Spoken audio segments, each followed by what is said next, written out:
केंद्रीय बजेट उपस्थापित होती। केंद्रीय बजेट को ध्यान सह देखुली, आशा करुली जे ओडिशा न्याय पाइब बोली केंद्रीय बजेट रे। बजेट देखला परे शुणिला परे प्रत्येक ओडिशावासी आज दुखित मर्माहत एवं हताश होती। ओडिशा को प्रताड़ित करा जायछि।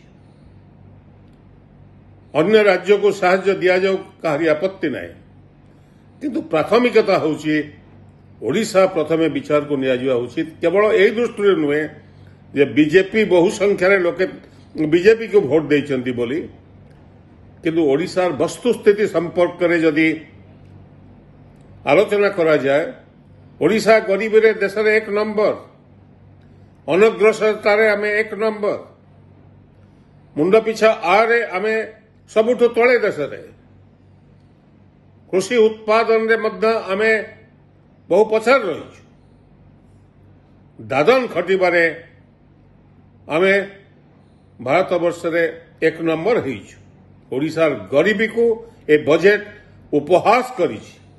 आमे आशा करूथलु जे डबल इंजिन सरकार दिल्ली रे एवं राज्य रे ओडिशावासींकर मौलिक समस्या उपरे किछि व्यवस्था करिवे बोली बजेट रे। बिहार के आंध्र प्रदेश रे राजनीतिक दृष्टिकोण कौन विचार करा जायछि मु ता भितर को जीवा को चाहे ना। अन्य राज्य तांकर हक पाई लड़ाई करछंती एवं सेमाने पाइले मोर किछि आपत्ति नाही, कि कहार किछि आपत्ति रहिबा उचित नुहे, किंतु ओडिशा को जो अन्याय करा गला आठो बड़ी दुखर कथा किछि न थाई पारे।